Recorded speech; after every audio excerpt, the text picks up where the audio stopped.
students, how are you? I hope you all are doing well. In the previous lecture, I have discussed set 2 and now I will discuss with you set 1. So, we will discuss one by one. First question is, देखो first question में हमें electric field की value दे रखी है. Electric field E is equal to में E naught i cap. तो यहाँ से हम क्या निकालेंगे? सबसे पहले फोर्स की वैल्यू निकाल देंगे. Electric field is equal to force per unit charge, F is equal to electric field into में चार्ज. हम वैल्यू पुट करेंगे तो यहाँ से हमारे पास वैल्यू आ जाएगी E नॉट इनटू में Q.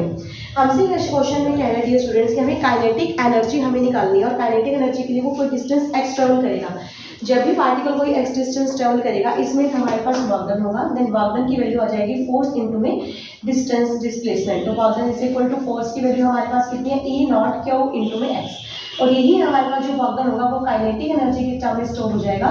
तो E नॉट Q इनटू में x. It means option number B is your answer. Okay dear students, next हम लोग डिस्कस करते हैं क्वेश्चन नंबर सेकंड. तो देखते हैं क्वेश्चन नंबर सेकंड में हमारे पास क्या होगा कि क्वेश्चन नंबर सेकंड में है हमारे पास फॉर्मूला हमें इसमें पूछा गया है, ईएमएफ पूछा गया है. तो EMF E is equal to में होता है हमारे पास डेल्टा फाई बाय में delta T.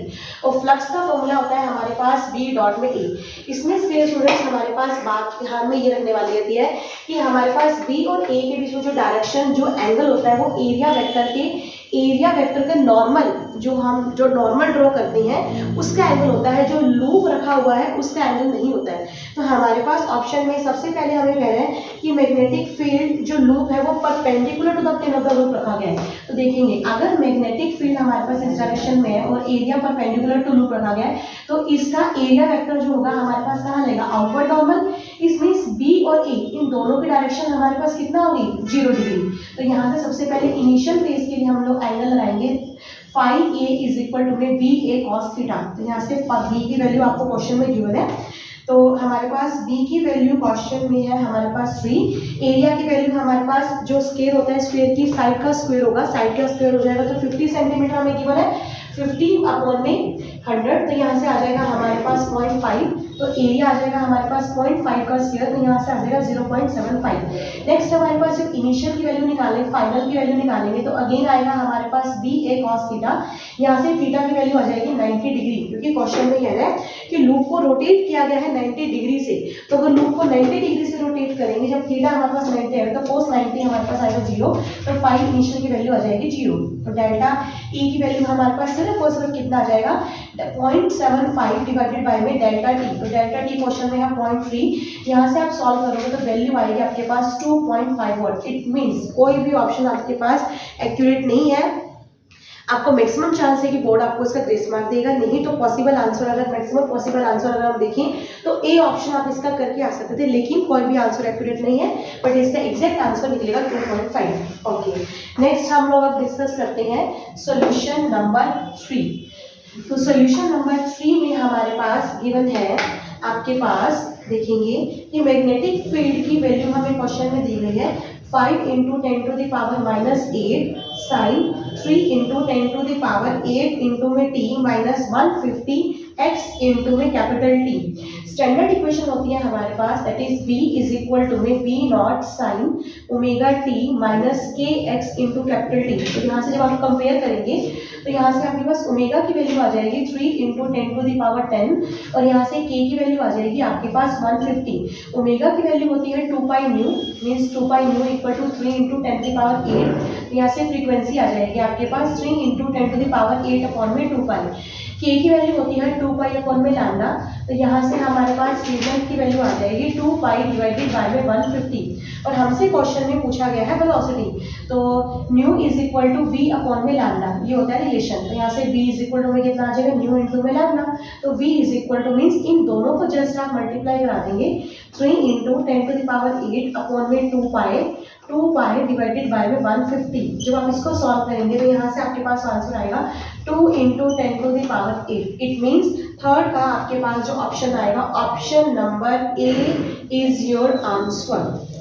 Dear student, next हम लोग डिस्कस करते हैं इसका सॉल्यूशन नंबर 4. तो देखेंगे सॉल्यूशन नंबर 4 हमारे पास कुछ इस तरह से होगा. क्वेश्चन में इसमें है कि दो आपके पास दे रखा है, एक दे रखा है आपको थिन प्लेनो कन्वेक्स लेंस। जब भी स्टूडेंट्स आपको बात की जाए प्लेनो कन्वेक्स लेंस की, तो प्लेनो कन्वेक्स लेंस का मतलब होता है कि R1 की वैल्यू को आप प्लस R लेंगे और R2 की वैल्यू को आपने इंफिनिटी लेना है, और इसमें आप इक्वेशन लगा देंगे 1/f equal to mu minus 1 1/R1 minus 1/R2। सारी वैल्यू अगर आप पुट करेंगे then 1/f equal to mu minus 1 1/R minus 1 में infinity, then 1/f equal to mu minus 1 divided by में आर। तो एक इक्वेशन हमारे पास ये बन जाएगी। नेक्स्ट हमारे पास जो इक्वेशन है, क्वेश्चन में हमें बोला गया है स्टूडेंट्स इक्वी कनकेव। तो अगर हम इक्वी कनकेव की बात करेंगे तो इक्वी कनकेव में आपको याद रखना है R1 की वैल्यू माइनस आर लेते हैं और R2 की वैल्यू प्लस आर लेते हैं। ये स्टूडेंट्स ये सब कुछ कैसा है, हम जब भी चैप्टर को डिटेल डिस्कशन करते हैं तो डिटेल डिस्कशन में ये सारे के सारे कॉन्सेप्ट वहाँ पे बहुत अच्छे से क्लियरली एक्सप्लेन किए जाते हैं कि किस तरह से वैल्यू हम इसकी प्लस आर और माइनस आर ले रहे हैं। तो अभी के लिए आपको क्वेश्चन के लिए डायरेक्ट याद रखना है, इक्वेशन लगा देंगे 1/f equal to mu minus 1 minus 1/r minus 1 upon में r। तो स्टैंडर्ड वैल्यू जब हम पुट करेंगे then 1/f equal to mu minus 1 minus का 2 बाय में r। तो दो इक्वेशन हमारे पास आ गई है। क्वेश्चन में हमारे पास कह रहा है कि दोनों का कॉम्बिनेशन ऑफ फोकल लेंथ निकालते हैं। तो ये आपके पास एक डेरिवेशन का पार्ट है, combination of focal length 1/f equal to 1/f1 plus 1/f2 means combination निकलेगा, दोनों को हमने ऐड कर देना है। जैसे ही आप दोनों को ऐड करेंगे तो यहाँ से हमारे पास कितना आएगा, म्यू माइनस 1 डिवाइडेड बाय में r प्लस म्यू माइनस 1 और यहाँ पे हमारे पास माइनस 2 बाय में r। तो म्यू माइनस 1/r कॉमन आया, 1 माइनस का 2, तो यहाँ पे आ जाएगा mu minus 1/r into minus 1। तो ये वैल्यू हमारे पास 1/f है। हमसे पूछा गया है combination of focal length, then f is equal to, अगर रेसिप्रोकल कर देंगे minus of r divided by mu minus 1 means option number B is your accurate your answer. Okay dear students, तो उसके बाद अब हम डिस्कस करते हैं इसका सॉल्यूशन नंबर 5। नेक्स्ट है हमारे पास सॉल्यूशन नंबर 5। तो देखेंगे सॉल्यूशन नंबर 5 में हमने क्या करना है। सॉल्यूशन नंबर 5 में हमारे पास है, हमें क्वेश्चन में दे रखा है कि डियर स्टूडेंट्स हमारे पास रिलेशन होता है delta phi is equal to 2 upon में लैम्डा इनटू में path difference delta x. Question में हमें कह रहे हैं कि ब्राइट स्पॉट मींस, अगर ब्राइट स्पॉट की अगर बात करें इसका मतलब हमारे पास ही कॉन्जिक्यूटिव फेज डिफरेंस की बात करेगा, और कॉन्जिक्यूटिव में डेल्टा एक्स की जो वैल्यू होती है वो होती है एन इंटू में लैम्डा। हम यहाँ से वैल्यू डालेंगे तो 2 अपॉन में लैम्डा इंटू में एन लैम्डा। हमारे पास after cancel out we obtain that value is the 2n pi means option number A is your answer. Next question number 6। Question number 6 में हमें टेलीस्कोप के लिए कह रहा है, फोकल लेंथ हमें दे रखी है ऑब्जेक्टिव की और फोकल लेंथ की। तो स्टूडेंट्स मैग्नीफिकेशन का फॉर्मूला होता है m is equal to f0 upon में fe। f0 की वैल्यू हमें क्वेश्चन में दे रखी है ऑब्जेक्टिव के लिए 144 अपॉन में 6।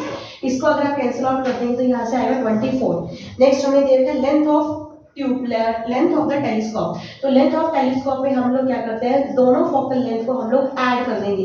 बट ये स्टूडेंट ये सारे के सारे कॉन्सेप्ट जब हम क्लास में डिटेल में डिस्कशन करते हैं टेलीस्कोप की, उसमें सारे के सारे डेरिवेशंस बताए जाते हैं विद डायग्राम्स की। हमारे पास ये सब कुछ कैसा है, तो अभी के लिए हमारे पास l इज इक्वल टू में जस्ट क्वेश्चन में जो देखा दोनों को ऐड कर देंगे मीन्स 144 प्लस में 6। तो आंसर आ जाएगा आपके पास 150। तो option number A is your answer 24 and 150। Okay, next अब हम डिस्कस करते हैं इसका क्वेश्चन नंबर 7। क्वेश्चन नंबर 7 में हमसे पूछा गया है कि in which of the following TIR doesn't occur. तो dear students option number A is your answer twinkling of stars, because twinkling of stars में हमारे पास रिफ्रैक्शन होता है ना कि TIR होता है। नेक्स्ट अब हमारे पास है question number 8। Again it's a very very easy concept. हमें आइंस्टाइन इक्वेशन पता है, आइंस्टाइन इक्वेशन है h nu is equal to में half m v square plus में h न्यू नॉट। हमसे पूछा गया काइनेटिक एनर्जी, तो half m v square is equal to में कितना आ जाएगा h न्यू माइनस का h न्यू नॉट। सब कुछ क्वेश्चन में गिवन है। हमारे पास फ्रीक्वेंसी की वैल्यू को आप पुट कर देंगे, हमारे पास वेवलेंथ की वैल्यू दे रखी है h c अपॉन में लैम्डा और ये हमारे पास है h न्यू नॉट। तो क्वेश्चन में हमारे पास जो जो एच न्यू नॉट की जो वैल्यू है, एच न्यू नॉट की वैल्यू को हम यहाँ से डालेंगे वर्क फंक्शन में। तो वर्क फंक्शन की वैल्यू हमारे पास है 4.2, इसकी वैल्यू अगर आप डालेंगे 4.2, यहाँ से एच की स्टैंडर्ड वैल्यू हमें पता है 6.634 इंटू 10 टू द पावर -34, सी की वैल्यू डालेंगे 3 इंटू 10 टू द पावर 8, और क्वेश्चन में वेवलेंथ की वैल्यू हमें गिवन है 200 नैनोमीटर, मतलब 10 टू द पावर -9। पूरा क्वेश्चन इलेक्ट्रॉन वॉल्ट में कन्वर्ट करने के लिए आप इसको यहीं पे डिवाइड करवा देंगे 1.6 इंटू 10 टू द पावर -19 से। अब ये भी आपके पास वैल्यू इलेक्ट्रॉन वॉल्ट में आ गई। जब आप इसको सॉल्व कर लेंगे तो यहाँ से सारा सॉल्व करके वैल्यू आपके पास आ जाएगी 2.0 electron volt, means option number D is your answer. Okay dear students, next अब हम लोग डिस्कस करते हैं इसका ऑप्शन क्वेश्चन नंबर 9। तो देखेंगे क्वेश्चन नंबर 9 में हमारे पास कुछ इस तरह से होगा। इसमें जो बात मेनली कॉन्सेंट्रेट वाली थी, हमें प्रोटॉन और अल्फा पार्टिकल गिवन है। तो डियर स्टूडेंट्स, प्रोटॉन हमारे पास होता है दैट इज 1H1 और अल्फा पार्टिकल होता है हमारे पास He24। अगर मैं इसकी मास की बात करूँ तो इसका मास हमारे पास m हो गया, लेकिन अगर मैं इस अल्फा पार्टिकल की मास की बात करूँगी तो इसका मास हमारे पास इसका 4 टाइम्स हो गया। ये 1 है और ये 4 है, ये हो गया सीधा 4 टाइम्स। अगर इसी तरह से मैं चार्ज की बात करूँ तो चार्ज अगर हमारे पास Q P की अगर मैं बात करूँ तो इसके पास चार्ज कितना है Q, और इसका चार्ज हमारे पास कितना हो जाएगा, सीधा हमारे पास डबल हो जाएगा। बस अगर ये इन दो बातों अगर आप ध्यान रखेंगे तो क्वेश्चन आपका पूरा हो गया है। The ratio of their kinetic energy, तो काइनेटिक एनर्जी का रेशियो हमसे पूछा गया है। तो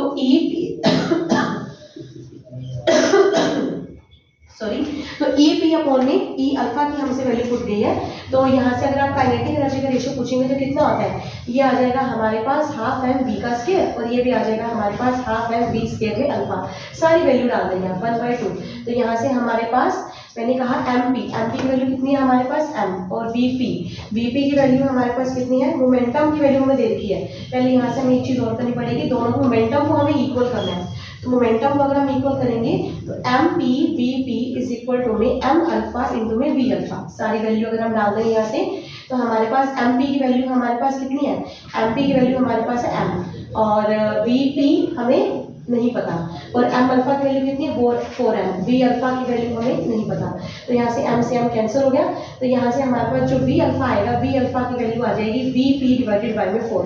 तो हमारे पास एक रिलेशन हमने वेलोसिटी का जो रिलेशन था वो हमने यहाँ से निकाल दिया। तो वेलोसिटी का रिलेशन निकालने के बाद हमसे वैल्यू पूछी गई है EP डिवाइडेड बाय में E अल्फा। तो यहाँ से वैल्यू आ जाएगी half m V square P divided by में half m V square alpha. सारी वैल्यू डाल देंगे 1/2 MP की वैल्यू हमने m डाल दी, और VP की वैल्यू हमने इसको हम as it is V square P रखते हैं, और यहाँ पे आ जाएगा 1/2 m अल्फा की वैल्यू हमारे पास यहाँ पे आ जाएगा 4m, और V स्क्वायर अल्फा की वैल्यू देखिए हमारे पास कितनी है VP/4 सारे का स्क्वायर। तो यहाँ से आप इसको सॉल्व कर लेंगे डियर स्टूडेंट्स, तो वैल्यू आपके पास आएगी 4। तो मतलब 4 वैल्यू कौन सा आ गया, option number C is your answer. तो नाइन्थ क्वेश्चन में option number C is your answer. Similarly आप वेवलेंथ भी निकालेंगे। वेवलेंथ का फॉर्मूला जो होता है wavelength is equal to h upon में mv हो जाएगा। तो वहां से आप इसको सॉल्व करेंगे तो आराम से आपके पास वैल्यू 1 आ जाएगी। नेक्स्ट अब हम लोग डिस्कस करते हैं इसका क्वेश्चन नंबर 10।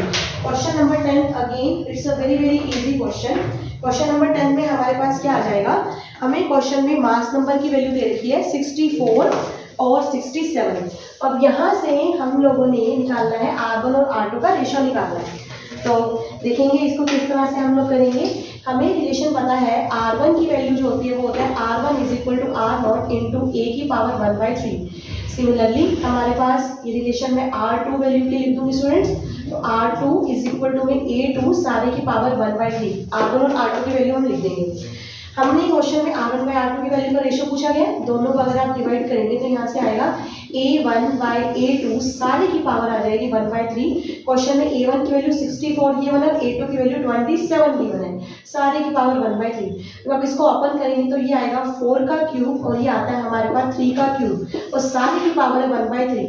तो ये 3 से 3 कैंसिल, इस वाले 3 से ये वाला 3, क्योंकि ये 3 दोनों के ऊपर है, इसमें कंफ्यूज मत हो जाना, दोनों के ऊपर ये वैल्यू 1/3 है। तो 3 से 3 कैंसिल, तो कितना आंसर आ गया 4/3। Option number B is your answer. Okay students, next अब हमने क्वेश्चन डिस्कस करना है क्वेश्चन नंबर 11। तो क्वेश्चन नंबर 11th में अब हम लोग डिस्कस करते हैं कि when the forward bias, question में हमारे पास है कि when the forward bias voltage semiconductor, बिल्कुल सिंपल सा फॉर्मूला है, that is V is equal to होता है हमारे पास IR। क्वेश्चन में हमसे पूछा गया रेजिस्टेंस, तो R इज इक्वल टू में हो जाएगा डेल्टा V बाय में डेल्टा I। तो हमें क्वेश्चन में जो पोटेंशियल है वो कह रहा है 0.8 to 1 वोल्ट जा रहा है, तो 1 में से 0.8 को आपने माइनस करना है और करंट की वैल्यू हमें देखिए 2 × 10⁻³ मिली एम्पियर है, तो -3 से जब आप इसको सॉल्व कर देंगे तो आपके पास वैल्यू आ जाएगी 100 ohm is your answer, means option number C is your answer. Last MCQ 12th question, that is a minority carrier injection. बच्चों इसका आंसर आएगा option number A is your answer, that is a forward biasing. और इसकी explanation reason इसका ये है कि हमारे पास फॉरवर्ड बायसिंग में क्या होता है स्टूडेंट, ये जब हम P और N टाइप रीजन में देखते हैं तो P टाइप में हमारे पास जो होल्स होते हैं वो हमारे पास N की तरफ जाते हैं और N में हमारे पास जो number of charge carriers electrons होते हैं वो हमारे पास P की तरफ जाते हैं। जब P हमारे पास N की तरफ जाएगा तो होल्स N में जाके माइनॉरिटी हो जाते हैं, और जब N P की तरफ जाएंगे तो वो वहां भी जाके माइनॉरिटी हो जाते हैं, तो इसी को बोलते हैं माइनॉरिटी कैरियर इंजेक्शन, इसीलिए इसका नाम है, तो इसको फॉरवर्ड बायसिंग में काउंट करते हैं। नेक्स्ट हमारे पास है असर्शन रीजन। तो असर्शन रीजन में जो 13 है, 13 का option number A is your answer and 14th में आएगा option number D is your answer and 15th में option number photoelectric depends upon the intensity of incident radiation, बिल्कुल ठीक है। और स्टॉपिंग पोटेंशियल इज इंडिपेंडेंट, तो option number B is your answer, एक दूसरे की करेक्ट एक्सप्लेनेशन ये नहीं है। और 16th का आएगा option number D is your answer, क्योंकि ऑप्शन 16 में इसमें बोला गया है nuclear force are always attractive. No, always attractive नहीं होती, एक पॉइंट के बाद वो रिपल्सिव हो जाती है। और प्रोटॉन्स और न्यूट्रॉन्स के बीच में nucleus is a weak force, nucleus जो होता है वो हमारे पास स्ट्रॉन्गेस्ट फोर्स होता है। तो 16 का ऑप्शन नंबर D। तो डियर स्टूडेंट्स, ये हमने सेट 1 के सभी MCQ और असर्शनिज्म को डिस्कस किए हैं। अब हम इसके नेक्स्ट क्लास में और नेक्स्ट लेक्चर में हम लोग डिस्कस करेंगे इसकी केस बेस्ड स्टडी, जो कि केस बेस्ड स्टडी आपके जो 3 सेट है 55/3/1, 2 एंड 3, तीनों सेट की जो केस बेस्ड स्टडी वो तीनों की सेम है। हम लोग नेक्स्ट में डिस्कस करेंगे ओनली केस बेस्ड स्टडी के answer. Okay dear students, thank you.